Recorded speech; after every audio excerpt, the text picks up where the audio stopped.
ಮಲದ ಗುಂಡಿಯಲ್ಲಿ ಉಸಿರುಗಟ್ಟಿ ಕಾರ್ಮಿಕ ಸಾವನ್ನಪ್ಪಿರೋದು. ಚಿತ್ರದುರ್ಗ ಜಿಲ್ಲೆ ಚಳ್ಳಕೆರೆ ಪಟ್ಟಣದಲ್ಲಿ ನಡೆದಿರುವಂತಹ ಘಟನೆ ಇದು. ಚಳ್ಳಕೆರೆಯ ಗಾಂಧಿನಗರ ಬಡಾವಣೆಯ ರಂಗಸ್ವಾಮಿ 48 ವರ್ಷ ಪಾಪ ಮೃತ ಕಾರ್ಮಿಕ. ಚಳ್ಳಕೆರೆ ಪಟ್ಟಣದಲ್ಲಿ ನಡೆದ ಘಟನೆ ತಡವಾಗಿ ಬೆಳಕಿಗೆ ಬರ್ತಾ ಇದೆ. ಡಿಸೆಂಬರ್ 18ರಂದು ರಾಘವೇಂದ್ರ ಕಲ್ಯಾಣ ಮಂಟಪದಲ್ಲಿ ನಡೆದಂತ ಘಟನೆ ಇದು.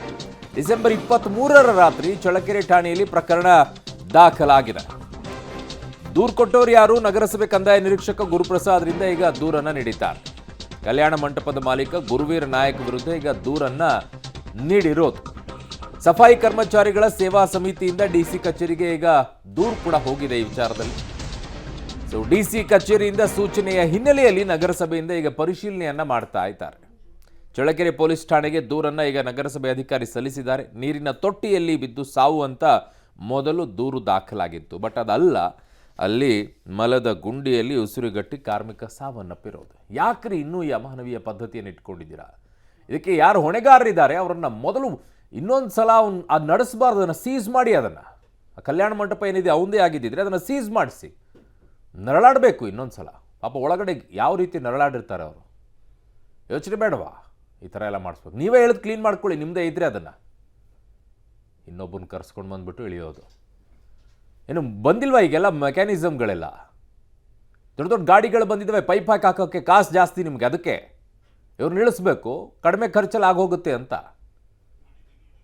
ಯಾವ ಓನರ್ ಇದ್ದಾರೆ ಅವ್ನು ಒಳಗಡೆಗೆ ಹಾಕಿ, ಮೊದಲು ಆಚೆ ಬರಲಿದೆ ಇರೋ ರೀತಿಯಲ್ಲಿ ಕಾನೂನು ಇದರಲ್ಲಿ ಬದಲಾವಣೆ ಆಗಬೇಕು. ಇಂಥದ್ರಲ್ಲಿ ಅಮಾನವೀಯ ಪದ್ಧತಿ ಯಾವುದೇ ಇರಲಿ, ಅದು ಯಾವ ನಡ್ಕೊಳ್ತಾನೆ ಅವನಿಗೆ ಎಂತಹ ಕಠಿಣ ಶಿಕ್ಷೆ ಆಗಬೇಕು ಅಂತಂದರೆ ಒಂದೊಂದು 7 ವರ್ಷ ಮರ್ಡರ್ ಕೇಸ್ ಹೇಗಿರುತ್ತೆ ಅದೇ ರೀತಿಯಾಗಿ ಶಿಕ್ಷೆ ಆಗಬೇಕು ಅವನಿಗೆ. 7 ವರ್ಷ 10 ವರ್ಷ ಆಚೆ ಬರ್ಕೂಡ್ದು ಅವನು.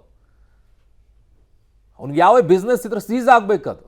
ಇಲ್ಲ ಅದಕ್ಕೆ ಬರುವಂಥ ಆದಾಯವನ್ನು ಆ ಕುಟುಂಬಕ್ಕೆ ಹೋಗಬೇಕು, ಆಗ ಮಾಡಬೇಕು. ಅವನದೇನಿಗೆ ಕಲ್ಯಾಣ ಮಂಟಪ ಇದೆ ಅದ್ರದ್ದು ಇಷ್ಟು ಆದಾಯ ಆ ಕುಟುಂಬಕ್ಕೆ ಹೋಗ್ಬೇಕು, ಅವನ ಕುಟುಂಬಕ್ಕೆ. ನನ್ನ ಸಹೋದ್ಯೋಗಿ ಈಗ ಸಿದ್ದರಾಜು ನನ್ನ ಸಂಪರ್ಕದಲ್ಲಿದ್ದಾರೆ. ಸಿದ್ದರಾಜು, ಬಹಳ ಬೇಸರ ಆಗುತ್ತೆ ರೀ ಇದು. ಎಷ್ಟು ಸಲ ಇಂಥ ಸುದ್ದಿಗಳು ಬಂದಿದ್ದು, ಇತ್ತೀಚಿನ ವರ್ಷಗಳಲ್ಲಿ ಕಡಿಮೆ ಆಗೋಗ್ಬಿಟ್ಟಿತ್ತು, ಇರಲಿಲ್ಲ, ಓಕೆ ನಿಂತ್ಕೊಂಡು ಇದೆಯಪ್ಪ ಅಂತ ಹೇಳಿ. ಯಾರಿದಕ್ಕೆ ಜವಾಬ್ದಾರರು ಅಂತ? ಖಂಡಿತವಾಗೂ ಅರುಣ್, ಏನು ಕಾನೂನು ಇಷ್ಟೊಂದು ಕಠಿಣವಾದ್ರೂ ಕೂಡ ಒಂದು ಅಮಾನವೀಯ ಪದ್ಧತಿ ಇನ್ನೂ ಜೀವಂತವಾಗಿದೆಯೇ ಎಂಬ ಪ್ರಶ್ನೆ ಚಿತ್ರದುರ್ಗ ಜಿಲ್ಲೆ ಚಳ್ಳಕೆರೆಯಲ್ಲಿ ಒಂದು ಬೆಳಕಿಗೆ ಬಂದಿರುವಂತದ್ದು.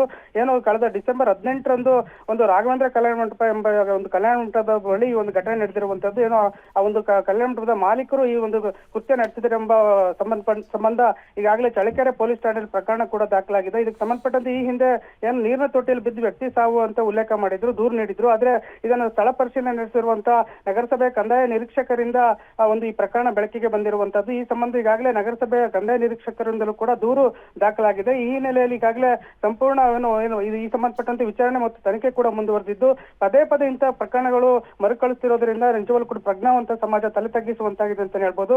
ಯಾಕಂದ್ರೆ ಕಾನೂನು ಇಷ್ಟು ಕಠಿಣವಾಗಿದ್ರು ಕೂಡ ಮತ್ತೆ ಮತ್ತೆ ಈ ರೀತಿ ಕೃತ್ಯ ನಡೀತಿರುವುದು ಎಲ್ಲೋ ಒಂದ್ ಕಡೆ ಈ ಒಂದು ಕಾನೂನಿನ ಬಗ್ಗೆ ಭಯವೇ ಇಲ್ವಾ ಇವರಲ್ಲಿ ಎಂಬ ಒಂದು ಆತಂಕ ಕೂಡ ಒಂದು ಜನರಲ್ಲಿ ಮೂಡಿರುವಂತದ್ದು. ಈ ಹಿನ್ನೆಲೆಯಲ್ಲಿ ಈಗಾಗಲೇ ಸಫಾಯಿ ಕರ್ಮಚಾರಿಗಳ ಸೇವಾ ಸಮಿತಿಯಿಂದಲೂ ಕೂಡ ಡಿಸಿ ಕಚೇರಿಗೆ ದೂರು ಸಹ ದಾಖಲಾಗಿದೆ. ಇದಕ್ಕೆ ಸಂಬಂಧಪಟ್ಟ ತನಿಖೆ ಕೂಡ ಆರಂಭವಾಗಿದೆ. ಅರುಣ್.